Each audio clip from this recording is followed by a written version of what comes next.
Welcome back to the Productivity Podcast, where I give you a daily productivity tip so you can get the most out of your time, your talent, and your ideas. I'm your host, Brandon White. Here we go. Ever have a project planned out only to get derailed by new functions, features, or requirements that seem to show up out of nowhere? Let's face it, projects rarely unfold exactly as planned. New ideas emerge, needs evolve, and sometimes that initial project scope needs to adapt. While traditionally viewed as negative, scope creep can actually offer some surprising benefits.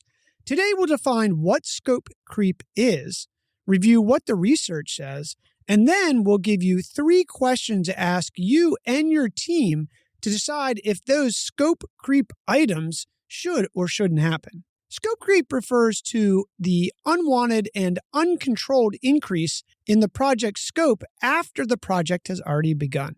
This can manifest in a few ways. Adding new features and functions is the most common type of scope creep. As the project progresses, stakeholders request additional features or functionalities that were not originally included in the project plan. Another way is expanding on existing requirements.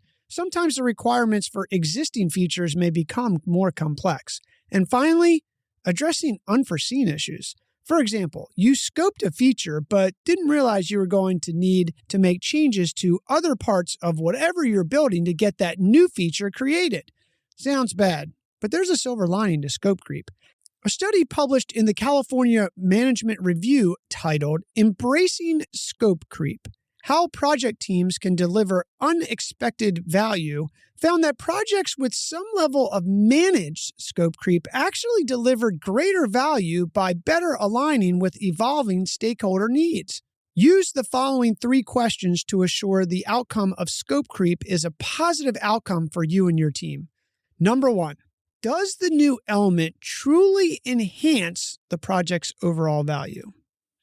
Number 2, can you adjust resources or timelines to accommodate the change? This especially comes into place when you run into the unforeseen issue that requires it to get fixed to be able to achieve the original function or feature in the first place. And number 3, what really happens if you don't include these new elements? By embracing a disciplined, strong change management process with honest answers to these 3 questions, scope creep can morph into an opportunity to improve your project. Remember, a little flexibility can be a good thing. So the next time your project takes an unexpected turn, see it as a chance to learn, adapt, and deliver even greater results. Your move. Hey, real quick before you go, please remember to hit follow on your podcast player. You won't miss any episodes, and it helps support us bring you the show daily. Thanks for listening. We'll talk tomorrow.